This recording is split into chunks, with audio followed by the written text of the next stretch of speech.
Hi YouTubers. Okay, so this is going to be a pickups video for April. I'm doing it a little bit early because I'm getting quite a few things coming through, and I'm thinking it would just be too long if I waited till the end of the month. But I'm going to try and slow down a bit next month, so that way I can wait until the end of the month. Okay, so what I'll do is hopefully zoom out, and you can see a little bit of each of these games that I've picked up. So now these are all from eBay, and what I do is I bid 99p. So any game, cartridge game, because that's what I like to collect, I bid 99p, and if I get outbidded, you know, like £1.04 or £1.20 as it sometimes goes, you know, then so be it. You know, it's not meant to be. But for the ones that I did win, I pay 99p for the game, and it's normally about £2 or £3 for the postage. So you're looking at about £3 or £4 per game. Now, the reason I use eBay, or Fleabay as some people call it, is because where I live, which is in the Warwickshire area, there are no games. You go to boot fairs, you go to charity shops, there are cartridge games. I mean, Xbox, PlayStation, loads. There's just too many. Cartridge games, forget it. There's nothing anywhere. There's no retro game shops, nothing. So anyway, the only way to find anything is eBay. I used to live down in Kent, and down in Ashford there was a shop. It's called Chips, and it's a retro game shop, and they've got tons of games, absolutely loads, all cartridge based. It's a great shop, but there's nothing like it up here. Anyway, so let's go on to the games. So, oh, look at this, it's still in the plastic that it came in, but don't worry, this is the only one. I'll get the rest I've already unpacked. Okay, so this is Jurassic Park on the NES. Okay, so, you know, no damage. It's not in a case or anything, but I don't care. I collect the game, not the boxes. But so this is my first and only NES game this month. Which I've got some more that I've won, but they've not come yet. But I'll put that in next month's video. So there you go, Jurassic Park on the NES. Flashback on the Mega Drive, and it's just a box, but with the game, no instructions. But I don't care about instructions. I know how to play it. I'll stick with the Mega Drives for now. Okay, so Alien 3, again boxed, which is nice. This one, I saw somebody do a video on this. I forget who it was. I think it was GameSack, and it's Talmit's Adventure. So saw it on eBay, 99p. So there you go, bidded. This one, box, game, instructions. That's quite nice, good condition. Road Rash 2. Now, someone was selling. What's this? Oh look, somebody stuck a post-it with a cheat on the back of the cover there. Any bike, any level, just do all of this. A, B, left, right, start, and all that sort of thing. So, game in a box, no instructions. I've got Road Rash 1. There was 2 and 3 going from the same person. I put 99p on this, got it. Number 2 went for a couple quid, I think. Number 3, sorry, went for a couple quid. So, well, I guess it's more popular. So we got Bubsy. This is quite nice. This is a nice game. Box and instructions. And Stargate. Yeah, I noticed this. I think again it was GameSack. They done a review on it. This is game, no instructions, and all on the Mega Drive. There you go, all 16-bit. Right, so I'll move them down here. So they're out the way, and that's again the only NES game is Jurassic Park. Master System. So we've got Indiana Jones and the Last Crusade. Very difficult game, but I'll show you when I do the reviews. I will obviously review all of my games eventually. Taito, Chase HQ. The Simpsons, and this is Bart versus the Space Mutants. So those 3 cartridge only. Again, all 99p, apart from the postage. Robocop versus Terminator. So we got game and instructions. Spider-Man, game and instructions. It's a nice game. I had a little go on it. Shinobi, just a game, no instructions. Oh, this is a terrible state. Loads of stickers. Battle Outrun. So game. Yep, it's the right game. No instructions.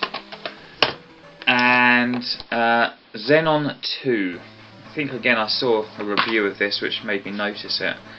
I don't know if anyone else has played this. It's so slow. I mean, I don't know. Maybe I obviously when I review it, I'll see if I can get other upgrades. But it's just so slow. I can't believe it. You're moving and it's going so. It's like Gradius before you've picked any speed ups. It's crazy. So that makes it more difficult because you can't dodge. Well, I can't dodge anyway. Right, N64. We've got V-Rally 99. Cartridges only. Turok 2. And now, okay, here's a tip. Make a list of all your games before you go out and buy them. GoldenEye 007. I already had it. I thought I'd lost it. Turns out it was in the drawer. So I've got 2 copies of 007 now. There you go, N64, all cartridges. And then SNES, we've got Starwing. Some kind of called, I think it was called Star Fox at some point. Or whether that was the second one, I don't know. But anyway, Starwing on the SNES. I don't know if maybe the American version of Star Fox. Well, the character Star Fox anyway. Lawnmower Man. Again, cartridge only. Jurassic Park. So we've got it on the NES and on the SNES.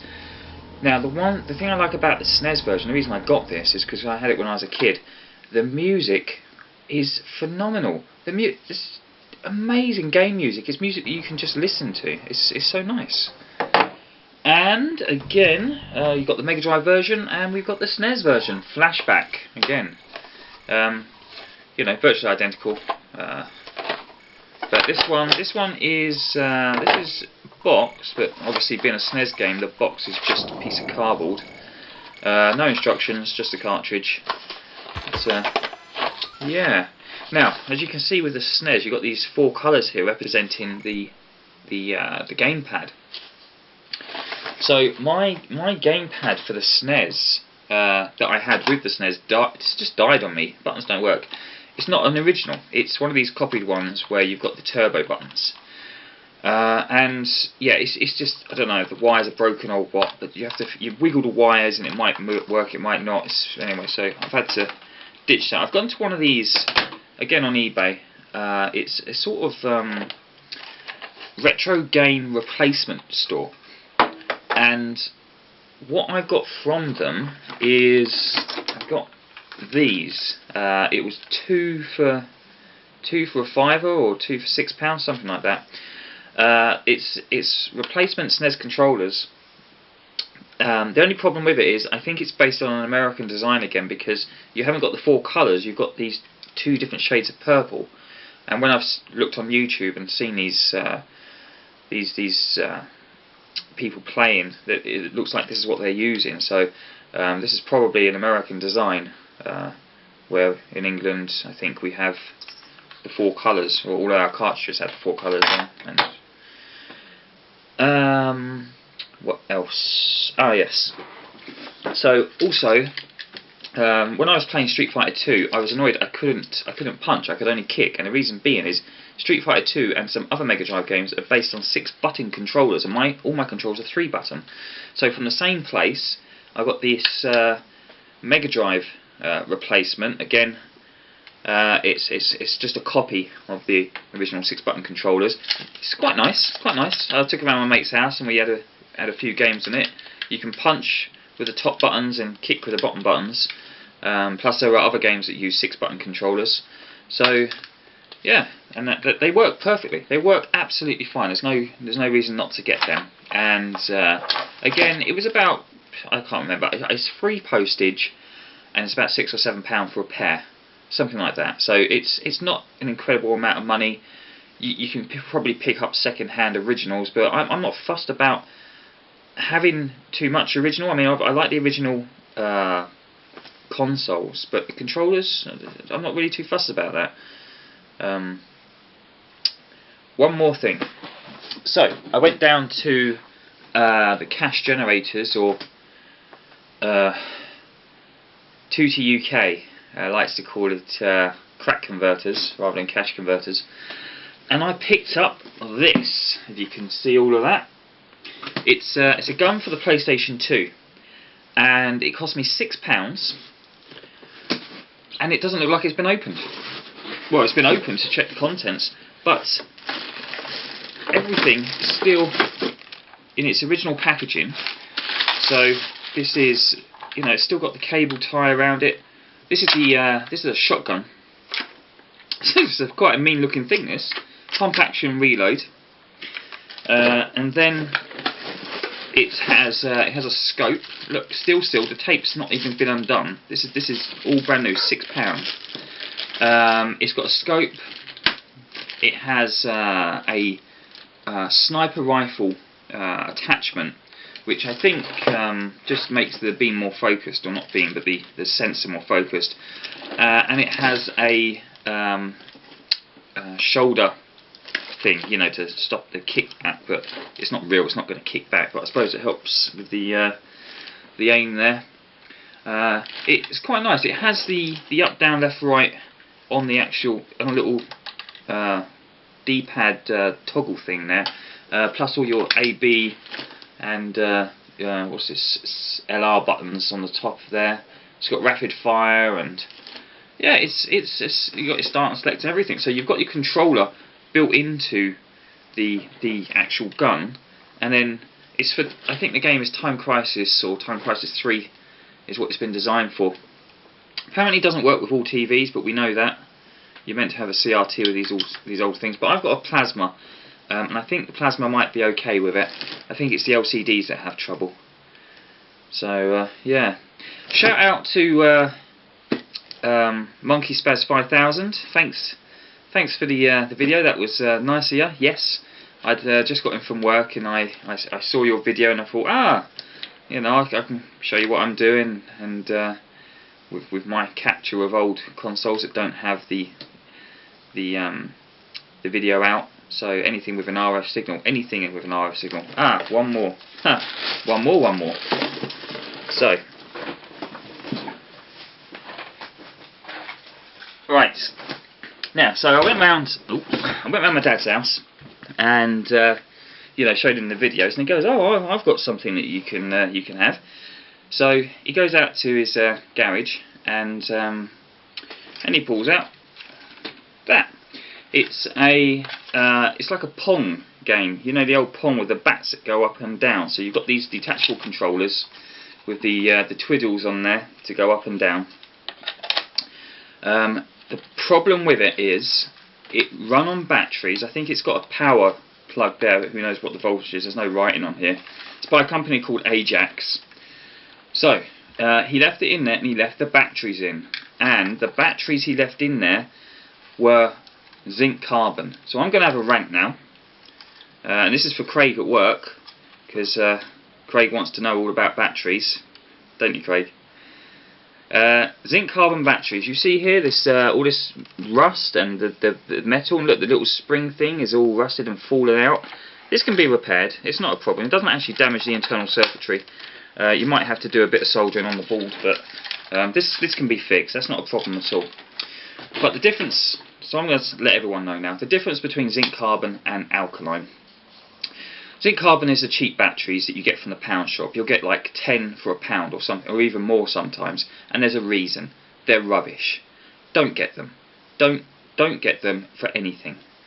When they run out of power, they leak, and they destroy whatever they're in. And you'll put it in your Wii controller, if it even have enough grunt to power it. That's the other difference. There's not enough current. It's 1.5 volts, but there's no current. There's no push. Even though they say heavy duty, they're not. They're rubbish. Spend the extra money, get the alkaline. Kodak, Duracell, Energizer, they all make cheap versions of alkaline, especially the Kodaks. They're good. Even from the pound shop, if you get like 4 for £1, it's better than getting 10 or 12 for £1 of crap. Get the good brands because alkaline don't leak. Okay, rant over. That's it. So that's April. I'm gonna go to the boot fairs on Sunday. Try and get there earlier. Maybe that'll help if I'm there at the crack of dawn. But as I say, it's like Sega and Nintendo just weren't in this part of Warwickshire, or maybe there's just too many collectors. I just don't know. So yeah, okay. I'm bidding currently for a satin on eBay, 99p. You never know. You know, it's sometimes you get lucky. And we'll see, and then I'll start collecting some Saturn games once I have the console. So that's it. Right. Thanks.